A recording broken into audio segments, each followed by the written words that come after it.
Good afternoon, everyone. Welcome to this month's Fraud of the Month. I was about to say Fraud of the Week because it seems like there's something going on every week. My name is Kelly Richmond Pope, and I am your instructor, facilitator. I'm the Surgent Fellow, and I love all things fraud. So today, or this month, is a little switch. So, sometimes you plan out everything and think, I'm going to do this month, this month, and this the following month, and something happens. Well, that something happened that really shook my world and changed what I was going to talk about today. And as you saw, or maybe you didn't see, the title of today's talk is the following, and that is Rita's release. Was justice served? Now, for those of you that don't know, I am a documentary filmmaker. And about a few years back, I did a documentary called All the Queen's Horses. And All the Queen's Horses chronicles the fraud that happened in Dixon, Illinois. And as you see in the middle of this slide you're looking at, it says, how could one woman steal $53 million without anyone noticing? So what I want to do first is show you the first 9 minutes of the documentary. And then I'm going to tell you where we are right now with this case. We're going to have two guests that come on, one live, one recorded, and we're going to talk about this case. So before I tell you too much, I want you to at least watch the first 9 minutes of All the Queen's Horses so you can get an idea about this case and this story if you don't already know. So I'm going to go to the next slide, and I want you to please turn your attention to the video. And for 9 minutes, you're going to watch All the Queen's Horses. And you can watch it later if you want to. It lives on Amazon Prime and also on YouTube. But for now, I just want to give you a level setting so we can understand what we're going to talk about today. So with that, let's watch. Let's cue the video.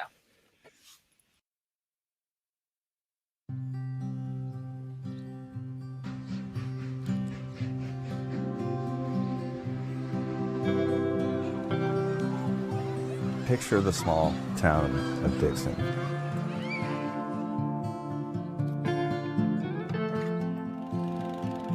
The stereotypical white picket fences and red, white, and blue flags flying in front yards.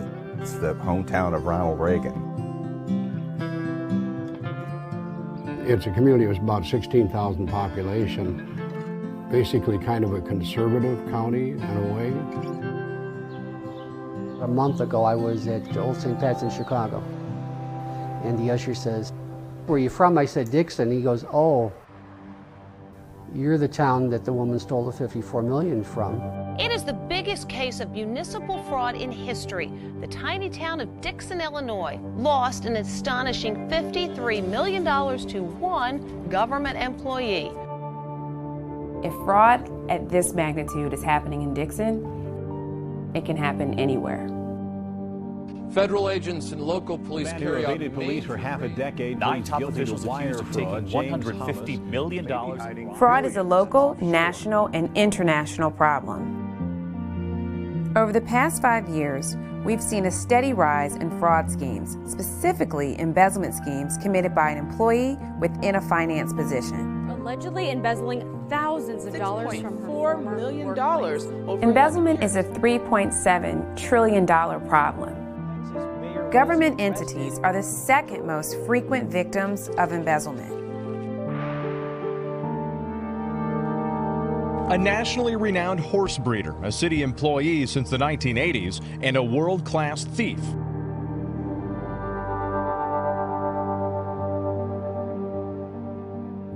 The number one question people ask me is, how does one person in a small town steal $53 million and no one know and get away with it for 20 years?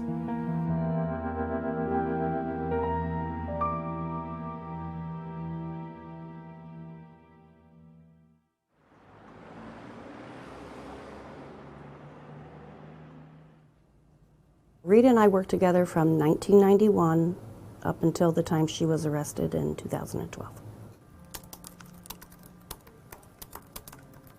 When I first started, my capacity was deputy treasurer under Rita Crundwell. She made it easy to work here. She would always say to me, if ever you make a mistake, don't worry, it can always be corrected. In October of 2011, Rita was out of town, and I needed my bank statements to produce my treasurer's report. In the past, Rita would say to me, now be sure and give them the list over the phone of the statements that you want. I would just run down the list. But that day I was under the gun, I had too much work to do, and I just called and said, I want all of the bank statements. That's when they came. I saw this one account that I had never heard of before. And what I noticed on it was 3 large deposits, and it was in care of her. It was RSCDA, City of Dixon, in care of Rita Crundwell. I didn't know who to go to. I sat on it for a couple of days. I hid it in my car. In 3 days' time, the mayor came into my office, Mayor Burke. So I told him about it. He said, go and get me a copy of that right now. My initial reaction was that there had to be an explanation for it. But Kathy kept looking, and she couldn't tie it into anything. And so she asked me if I was going to go to the police with it. And I said, no, absolutely not. He said, Kathy, I will take care of this. I will go to the FBI, but we cannot say anything because if we're not correct, we don't want to harm Rita in any way. I called the FBI. I said, I think there's a cancer in City Hall, but I need to talk with somebody. And I took the bank statement along, and I told him, I said, I hope I'm wrong about this thing. And he said, I don't think you are. I was very scared because I was told, you keep it quiet, you say nothing to nobody, we'll handle the investigation. So I believe that when the FBI tells you to keep your mouth shut, you keep your mouth shut.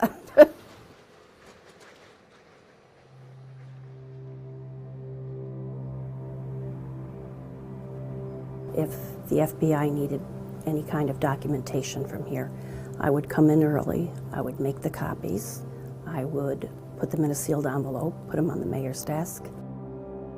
They wanted one of our reports, so I just took it. Well, 2 days later, Rita went looking for it. And I'm thinking, what am I going to tell her? I have to come up with an excuse. And she came up with the excuse for me. She said, oh, wasn't that the one that was incorrect and we sent it back to the accountants to redo it? And I said, you know what, you're right. I had to do this for 6 months. I had to keep that status quo in the office. I had to ask her how her trips were, how her dogs were, so as not to let on that something was not right, and I knew about it. She came to me one morning and she said, I don't know if I can handle this any longer. I felt betrayed. My boyfriend Tom would say to me quite frequently, are you sure you're okay? Is there anything wrong with your kids? You don't seem like yourself. And I would just say, oh, I have a lot of work to do. There's a lot going on at work. I need to get a lot of things done. I called the FBI agent, and I said, if we don't put a stop to this thing pretty quick, there isn't going to be anything left. The night before she was arrested, we had a budget hearing in here, and I thought, boy, are people going to be surprised tomorrow?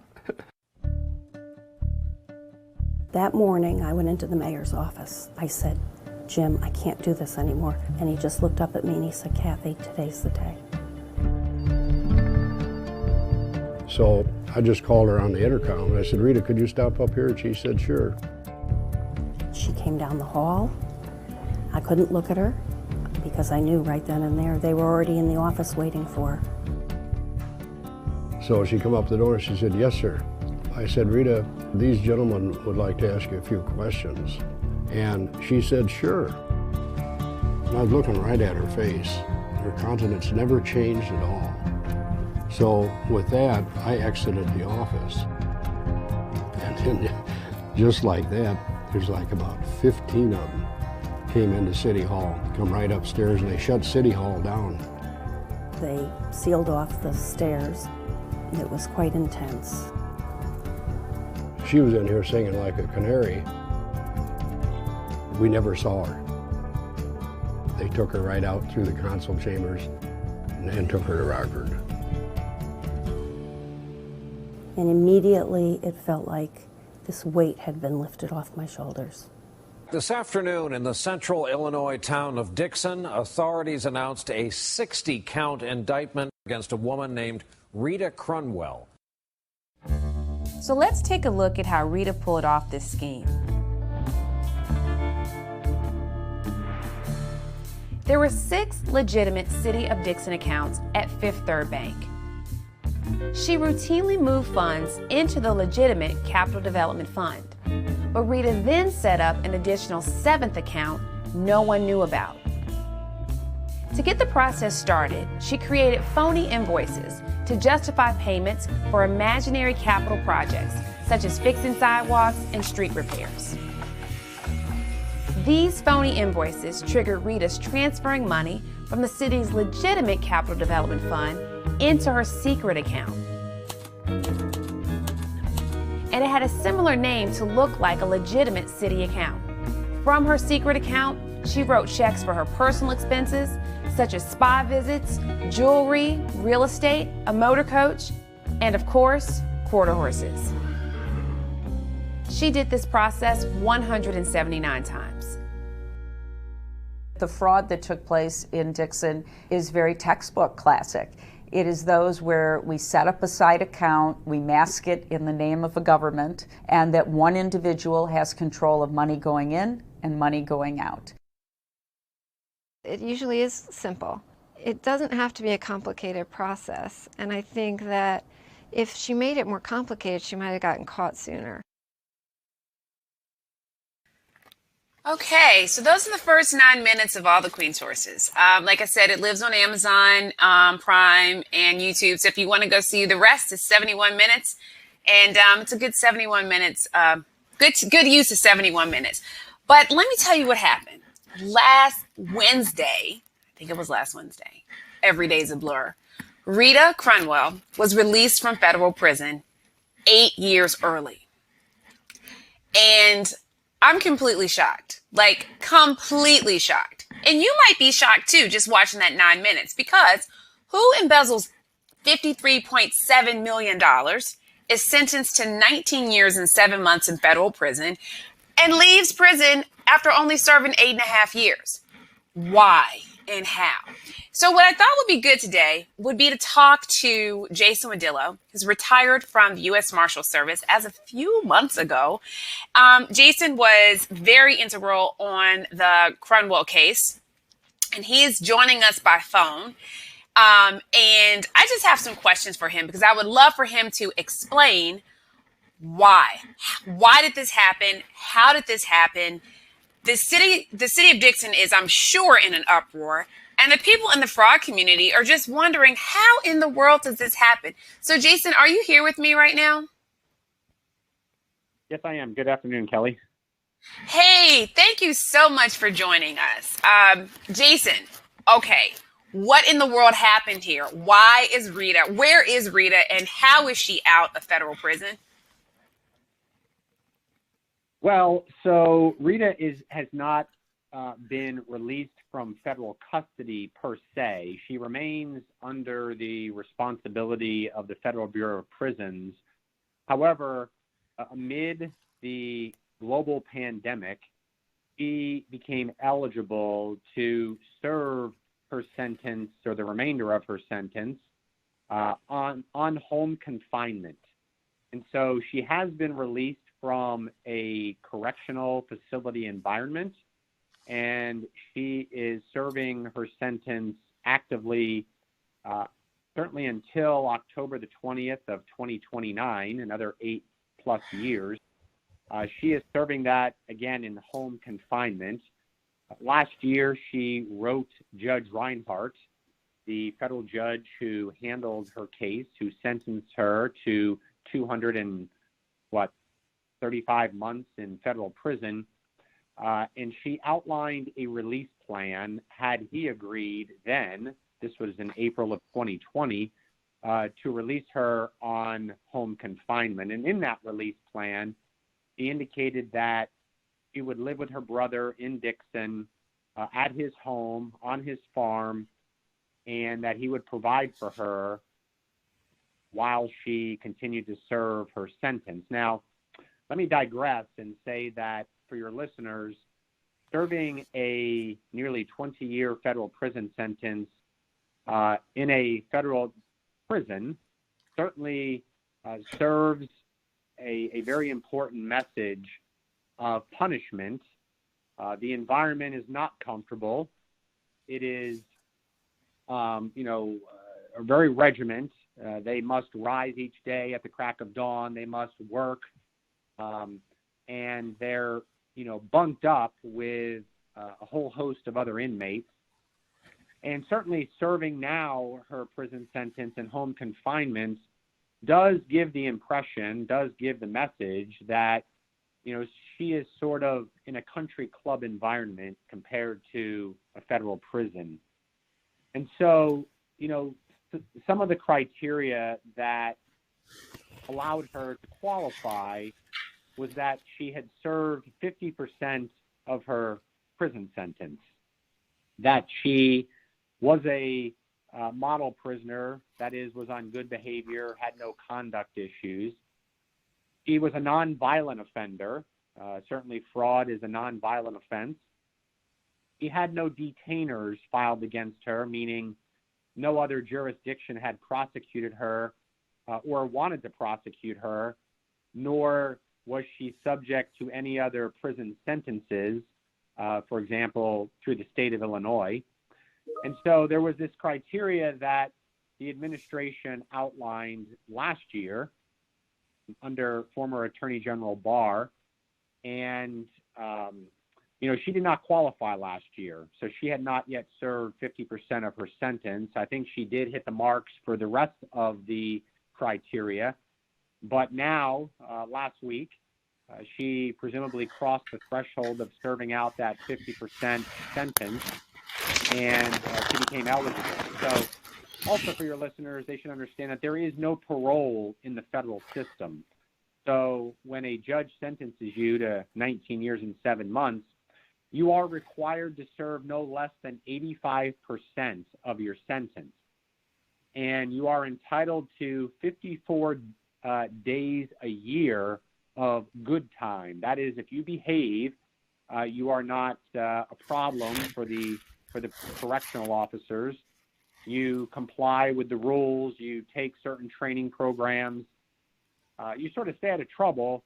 You are incentivized to earn 54 days of good time a year. So, for example, over a 10-year prison sentence, keeping in mind she served almost double that or was sentenced to almost double that, she would have qualified after 10 years for 540 days of good time. That is not parole. It is entirely different. Again, it's an incentive to behave. And so, from all accounts, she was a model prisoner and was earning that good time credit. In your film, at the end, you indicated that her release date was projected to be March of 2030, I think March 5th of 2030. Today, if you go on the Bureau of Prisons public website, it reflects October 20th of 2029, and that is because she has continued to earn good time credit. So, again, she has not been formally released from serving her sentence. She's just serving it in a different environment. And again, home confinement is much, much more comfortable, where she has access to computers, to family, conjugal visits, if you will.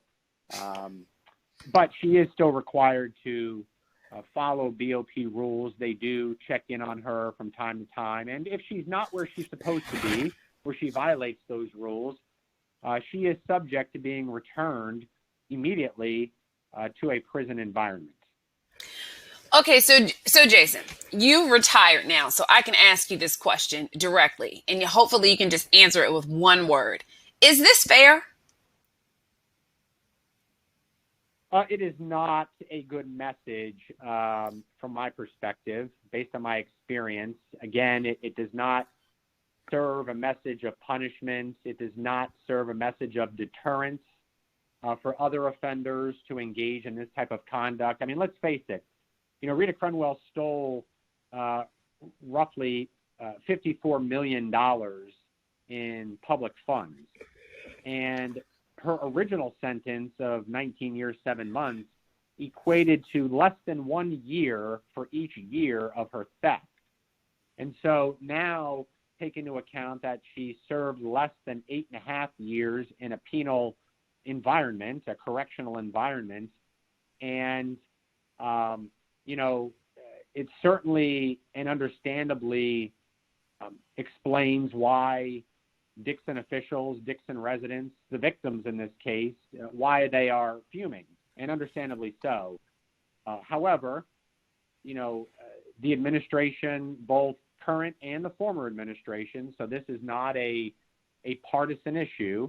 The administration, looked for opportunities to mitigate exposure to COVID in federal prisons, and where, there were a lot of hot spots, right? You have a lot of people confined in a very small area, again, bunked up. And so this was an opportunity to mitigate exposure, to include those elderly inmates for which Rita Crunwell qualified. She checked that box. So, what I would caution everyone to understand is that at this point, as of August the 10th of 2021, the Justice Department has suggested that in the post-COVID world, when COVID is behind us, that those inmates released on home confinement will be returned to a correctional environment. Now, certainly the administration can change course. Congress can intervene and pass legislation. There's a whole host of what may turn out to be the next chapter in this long story. But as of today, Rita Crunwell should understand that she is subject to be returned not only for misdeeds, that is, she doesn't comply with BOP rules, but also once COVID is behind us, at this point, the Justice Department, according to news reports, has indicated that inmates will be returned from home confinement to the correctional setting. So stay tuned on that. We'll see how that plays out.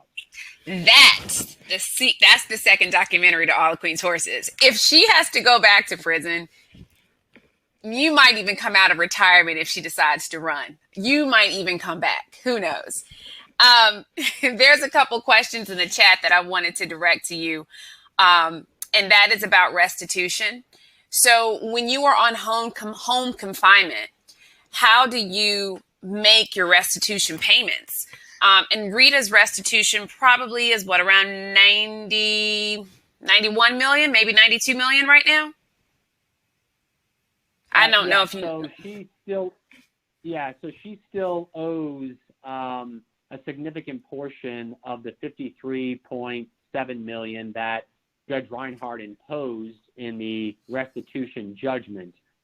We recovered net proceeds of about $10.5 million, which was applied to that $53.7 million.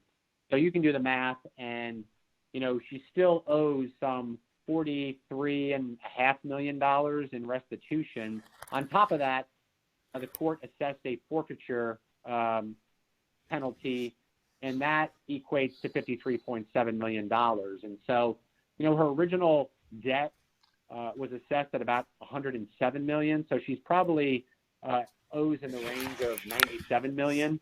And, while she was in federal custody, she did earn her keep, per se. She did work in what's known as the federal prison industries, also known as Unicor. And she did earn pennies for every hour that she worked, roughly around $60 a month. And so a good portion of that was applied to the $97 million. The fact of the matter is, I believe federal prosecutors and federal agents knew when she was charged that she would never be able to repay all that she stole. And so, the $53.7 million is a conservative figure. If you look at some of the exhibits that were offered at her sentencing, there was about a year and a half where the government did not have access to bank records. And as a result, we charged what we could prove at trial. And that's where the $53.7 million came from. When you take a look at what she stole prior to the unavailability of the bank records and then what she stole after, there's probably about $500,000 that she was not assessed. But she wasn't assessed it because, again, we sort of knew that she would never be able to repay even a fraction of what she stole. So, you know, we charged what could be proven at trial, and so that's what that amounted to. Now, she could ask the Bureau of Prisons permission to seek employment, although I'm afraid living sort of back at the scene of the crime, right, in the city limits, or certainly outside the city limits of Dixon within Lee County, Illinois, is going to make it very, very difficult for her to earn any sort of income, even if BOP gave her permission to do so. So, you know, she will be eligible to do so, will be able to work. The question becomes is, what does that look like? I fully anticipate that she will spend the next many, many years living like a hermit, right? If she resides at her brother's house, as she indicated to Judge Reinhardt, she would. I don't see her going out in the community. I don't see her going to the grocery store. The most she may do is go out onto the farm and maybe harvest crops. But even then, she should anticipate that everyone in Dixon at this point is, I think, looking to be the first person to get a photograph of her outside of the correctional environment. And so she will be subject to the Dixon paparazzi, for lack of a better term.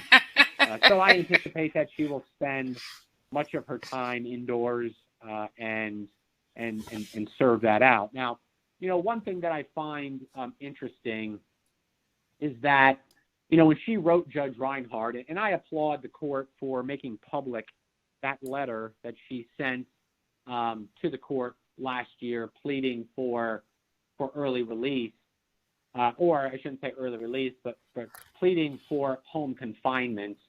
You know, it was an 8-page letter, and she said some things in the letter that, you know, I've picked apart certainly, and I find somewhat compelling. You know, she went on at great length to tell the judge how she suffered from all of these ailments.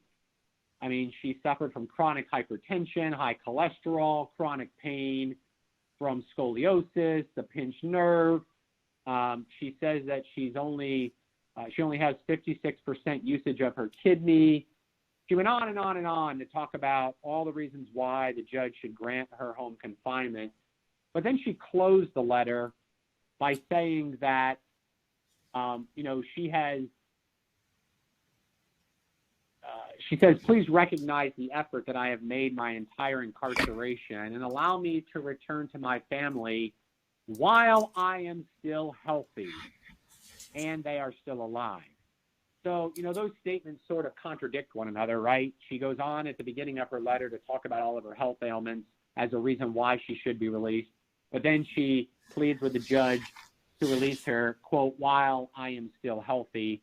So I thought that was quite interesting. She described herself at the beginning as a frail woman, perhaps on her deathbed. But then again, you know, Rita Crunwell lived more than 20 years stealing from her fellow citizens in quite a contradictory lifestyle, right? So I don't find it unusual that she took that approach, but I think subconsciously she didn't realize what she was saying in one breath versus the other. So to answer your question, to come back to it, she will, with permission from BOP, have an opportunity to earn income. I don't know that she will actively do so, despite the fact that she did indicate in that same letter that she would do everything she could to repay the citizens of Dixon. So, look, now's her chance, right? Here's her chance to put her words into action, and let's see what she does. If anything, I'm not expecting much, but what, if anything, she does to begin to repay the citizens for the crime that she committed.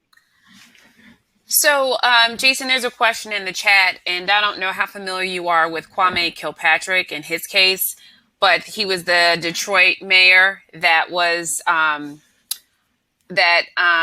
President Trump commuted his sentence, and so he was sentenced to 28 years in federal prison, and he started serving his time in March of 2013.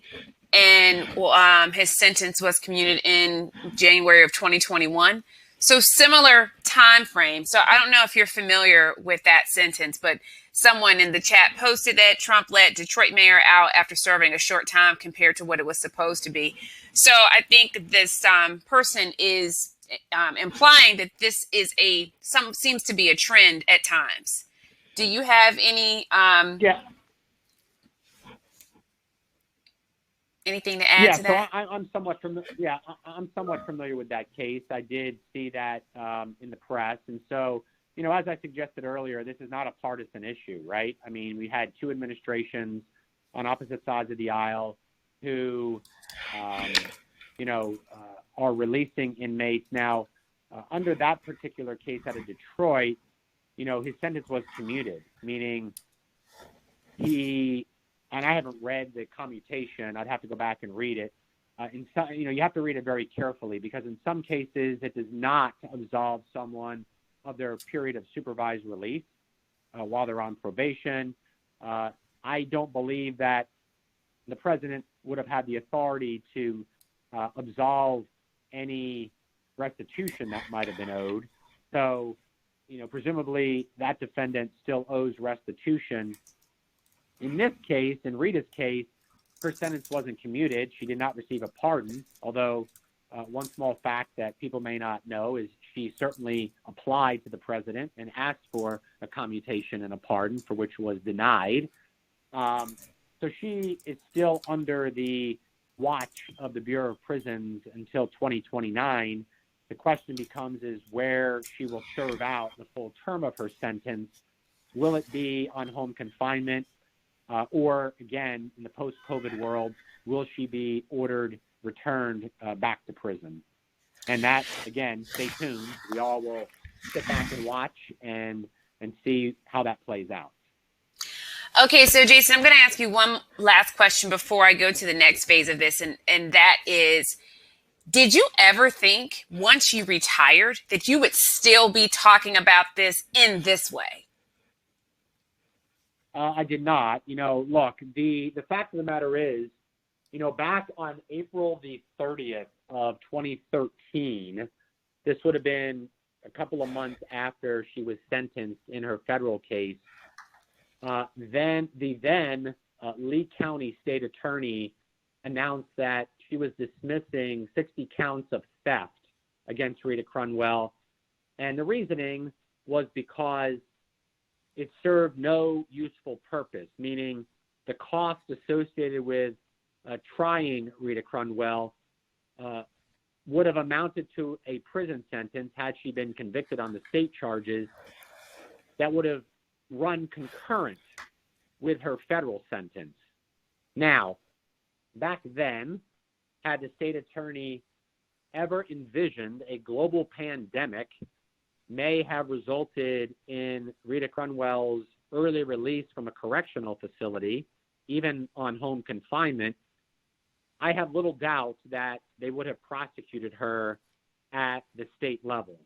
And had she been prosecuted, she would have been ineligible for a home confinement because she would have had a detainer filed against her with the Bureau of Prisons by the state of Illinois that would have said effectively, if you are ever released, you have to come and serve out the balance of your sentence in the state of Illinois Department of Corrections.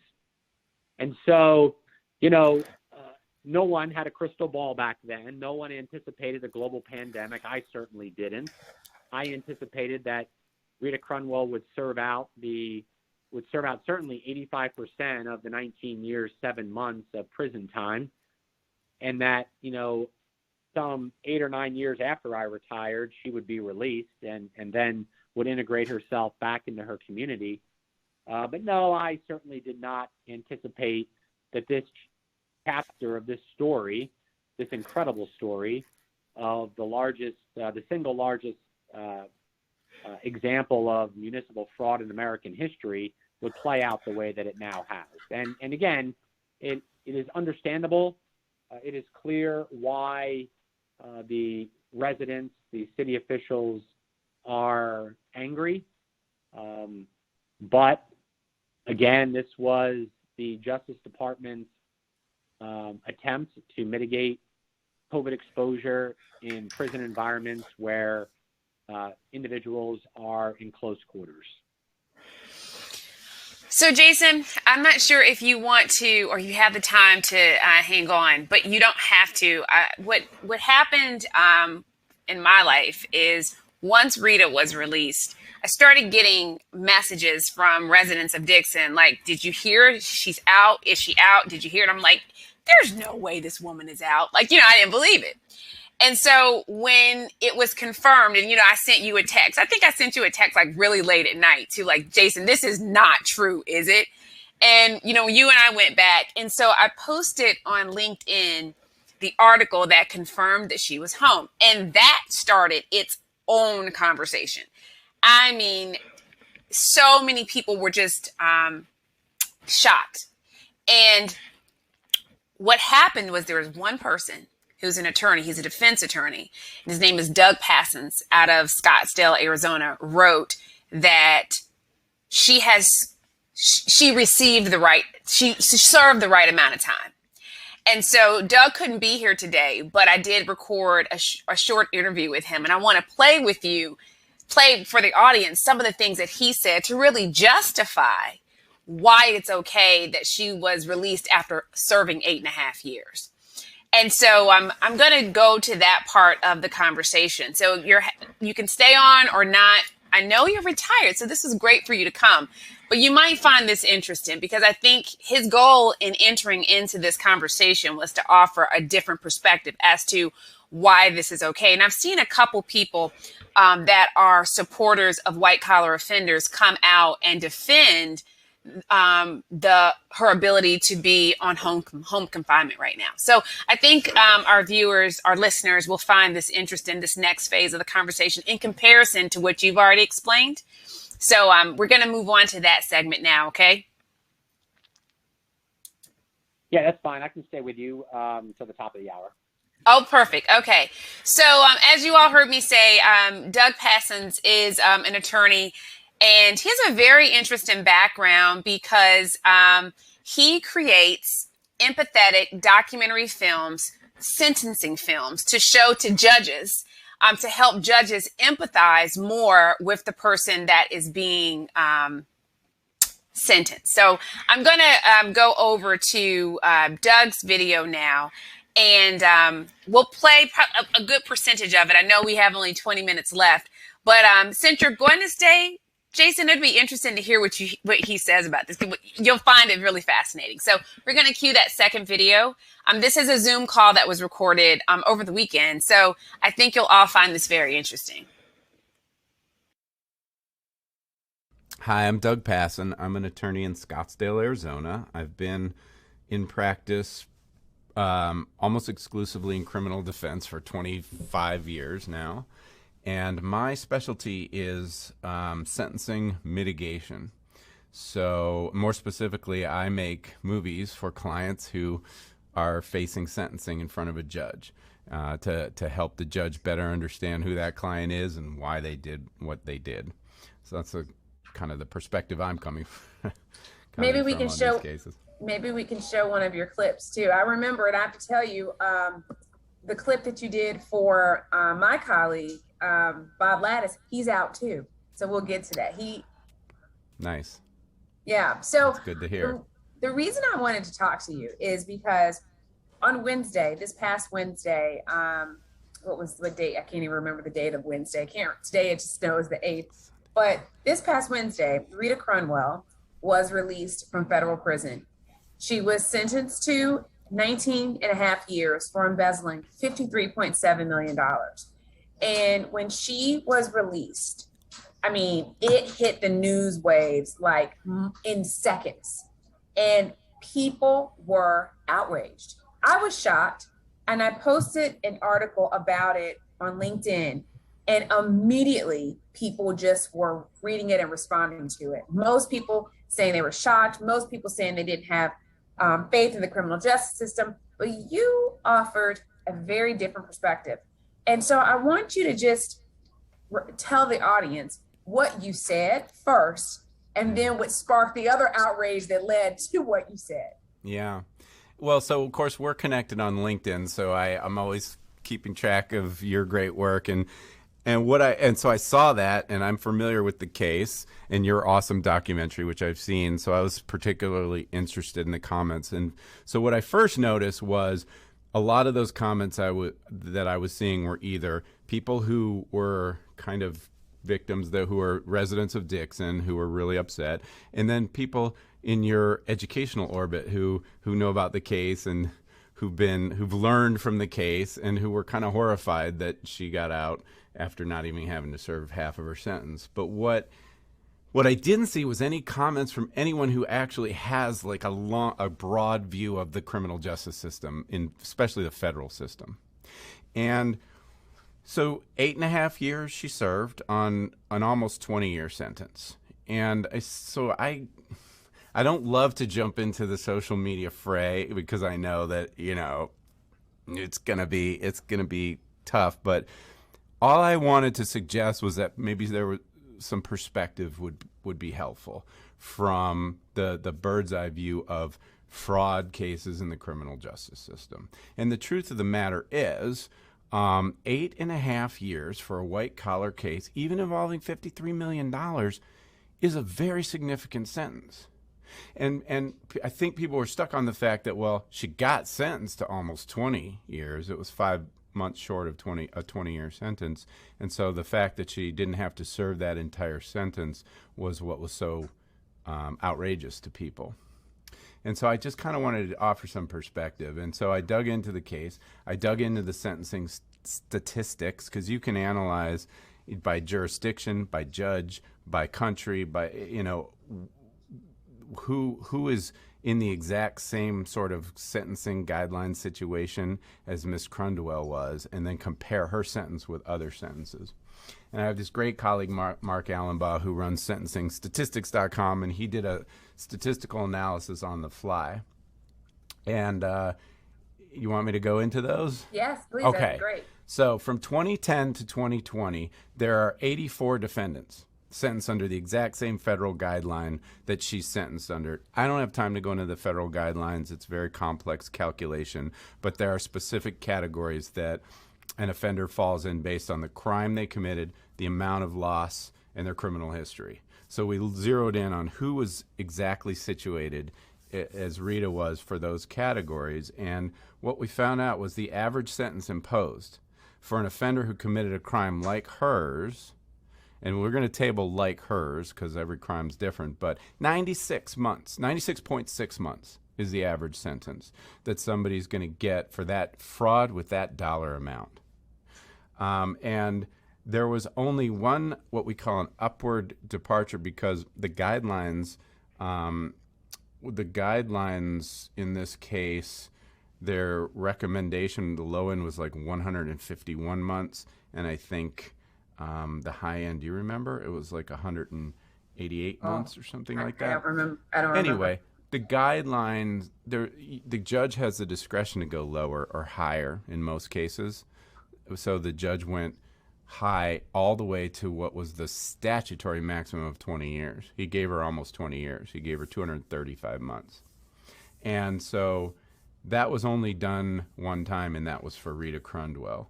And so she got the highest sentence for her group of offenders, and the next highest sentence behind hers was 188 months.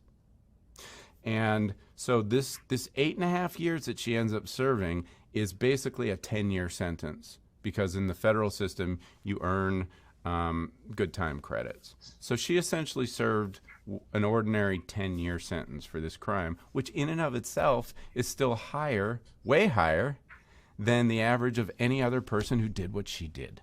And so I just kind of wanted people to say, listen, I know it's got to hurt that she's not having to serve her full sentence, but this is in line with the crime, and we don't know what the circumstances were beyond compassionate release.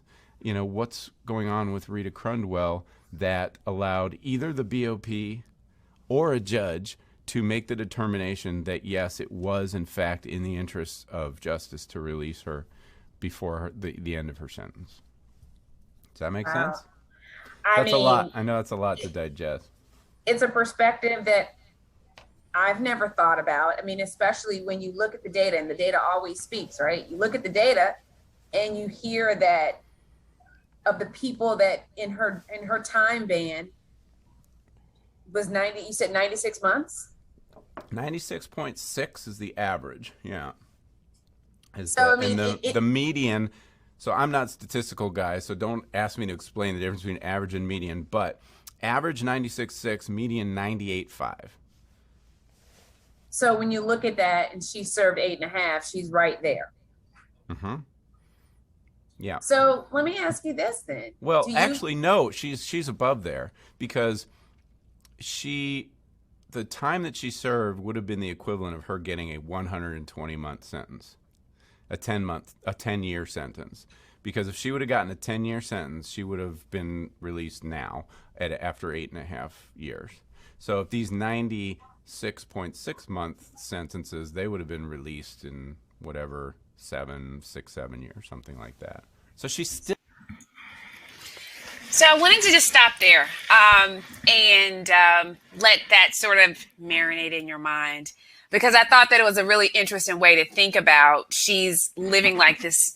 She served like a 10-year sentence. So Jason, you're still with us, right? I am. What do you think about what Attorney Passan said?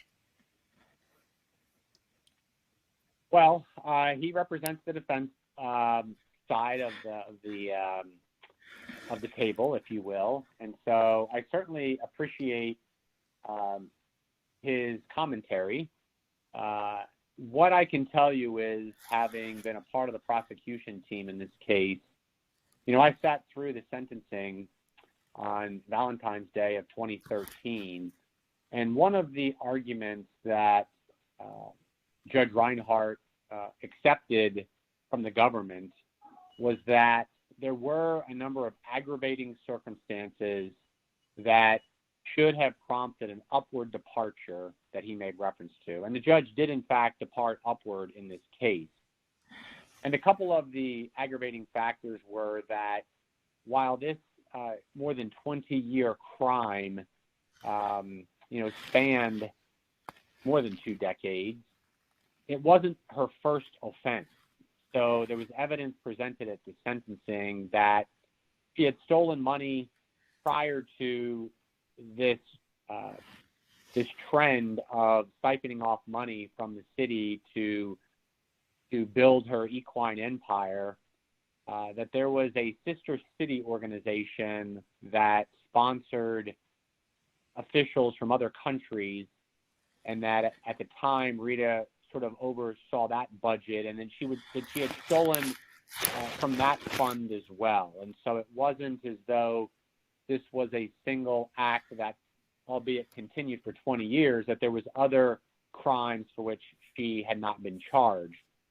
But more importantly, the upward variance was due to the fact that she taunted public officials, and she so egregiously misled the citizens by developing caricatures, right, on her budget report that were introduced at sentencing that showed an individual with a life preserver around them drowning. That, she had a series of caricatures that she was sort of taunting, those that there simply was no money. And of course, she knew that there was, that she was simply stealing it. And so, the trauma that the citizenry experienced, the public officials experienced, the lack of faith in government that she caused led Judge Reinhart to depart upward. Now, I would point out that Rita Crunwell appealed to the Seventh Circuit U.S. Court of Appeals her prison sentence. She did not appeal her conviction. She appealed her sentence, indicating, as the defense attorney points out, that it was excessive.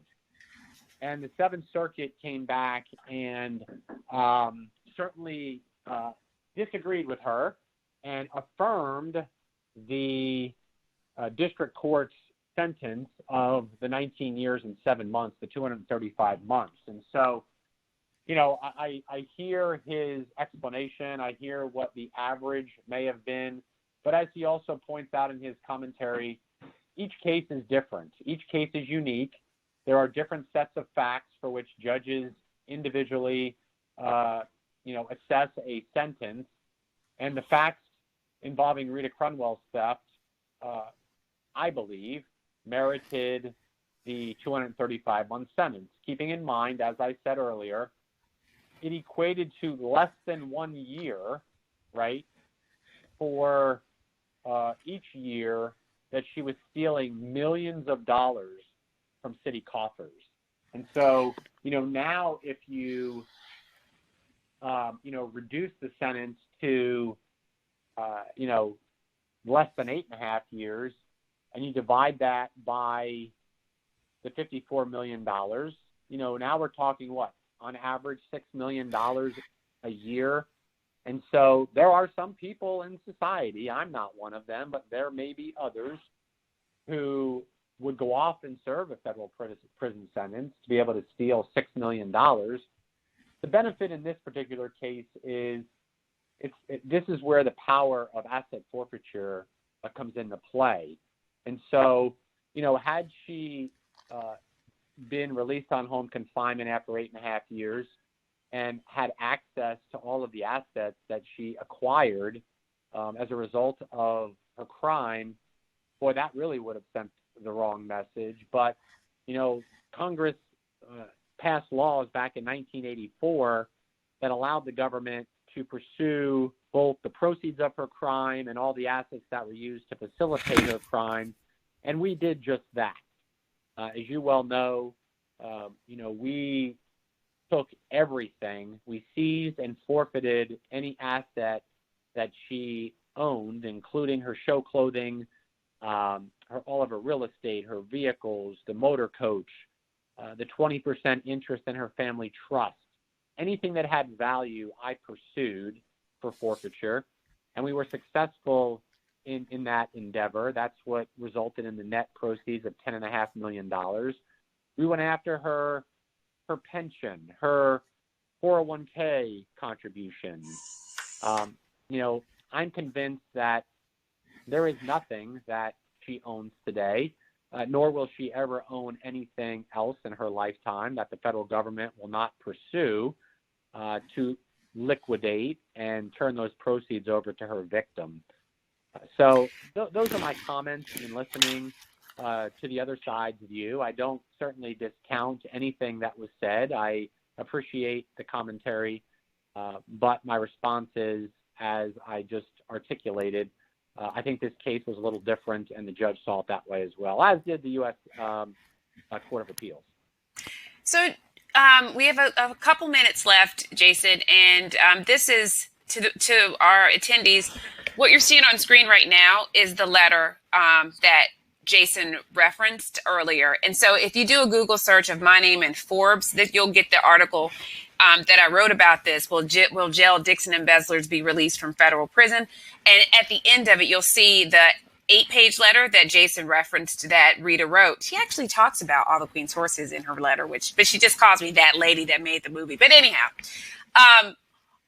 when this letter came out, people were outraged then. So does the judge or the Bureau of Prisons not take into consideration the victims, the community, and how people perceive someone being placed on home confinement? Because you remember what happened when this letter came out. She rescinded her request. So why are we a year out and now that request was granted? Like, it seems like that Dixon was victimized twice. Well, so just to clarify, a year ago she had not met all the criteria for home confinement. So my understanding is she had not yet served 50% of her sentence. That didn't happen until recently, so she couldn't check that box. I also need to make clear that this was not a decision by Judge Reinhardt. This was an administrative decision made by the Bureau of Prisons, consistent with its COVID response. And there were other inmates. She's not alone. There were many other inmates, nonviolent offenders, those that didn't have detainers, that met the age, elderly, that had served 50% of their sentence, many others that are, have also been published in the news that were also released to home confinement. As I said earlier, the question becomes, in the post-COVID world, are all of those inmates then are they going to have to return to the prison environment? And we will see. But, perhaps there is some silver lining in the fact that she is sitting on home confinement, and that now, for the first time, she will have an opportunity to watch your documentary. And she, in that letter, that I'm reading here, she said, "I will do anything in my power to repay the citizens of Dixon for my crime. I've had several book offers and movie offers. My reply has always been that I would not speak to anyone until I was released, and any proceeds would first go to the city of Dixon." She makes reference to you that, you had expressed an interest, but that her brother had explained to you that she wouldn't be interested unless she was released, and the entire restitution would be repaid to the city. Well, I certainly have news for Rita Crundwell. Her story is not worth the $40+ million that she owes in restitution. However, I find it compelling that she set a condition to be able to sell her story of release, right? So, when I visited her in federal prison, never did she discuss with me, nor did she ever write to me after I left her a way to get in touch, any interest in selling movie rights or rights to a book about her story. And so, I think that also adds an aggravating factor that, she's really not serious about repaying her debt because she set conditions that she had to first be released. And certainly she could have, although we would have been right behind her, she could have negotiated rights to her story. But, we've had other cases out there where we've done that, where a defendant is paid for the rights to their story. In fact, we have a case out of Seattle, Washington, where a defendant negotiated about a $1.1 million payout with 20th Century Fox for his story. I'd have been happy to assist in negotiating that. But equally important, what I encouraged Rita to do when I met with her was to, tell her story to at least college and university students, right? So that the next generation of accountants could understand better what motivated her, how she carried out her crime, and let it be a learning experience. And she declined that offer as well. I certainly believe that while you made that offer to her to sit down and talk with her, I would firmly believe today, and correct me if I'm wrong, but that your offer stands, right? I think you would head on down to Dixon and sit down and have a conversation with her and then share that with college and university students, which I too encouraged her to do, for which she declined. And so, again, I said it earlier, she makes all these promises in her letter to Judge Reinhardt. Let's see if she puts her words into action. The fact is that the world is watching, right? We'll see if she truly wants to be a productive member of society, and she is truly remorseful, and she will do anything in her power to repay the citizens of Dixon. We're going to await her next move from the comfort of home confinement. I hope that she won't again disappoint the community that she betrayed, and that she will offer up, opportunities to show the citizens, to regain some level of credibility, that she means what she says. But again, it's difficult to believe she will, because let's look at the life that she lived through betrayal, being a pathological liar, living a very contradictory lifestyle, saying one thing, doing another. And that sort of shows in the letter that she wrote to Judge Reinhardt last year. And so that's what I would offer. Well, let me tell you, Jason, you and I could talk about this all day long, but we are at time. And I wanted to let our attendees know two things. One, you can go watch All the Queen's Horses to get the backstory. It's on YouTube for free. If you have an Amazon Prime account, it's there as well. Also, Jason and I break down this case on the new fraud certificate program that's coming. So you have 2 hours of Jason and I talking about this. So this is sort of the end. But if you want to go into the juice, the nuts and bolts, you'll see that in the fraud certificate course. I believe it's course number 4. So you can get more of Jason and I. Jason, thank you so much for your time. Thank you for calling in and lending your expertise. And thank you, everyone, for hanging on for 3 extra minutes. This has been great. And as you said, Jason, stay tuned, because this story is not over. The saga continues. So until next month, I'll see you guys again on September 14th, 2 p.m. Eastern Standard for a new topic. And I look forward to seeing everyone. Thanks so much.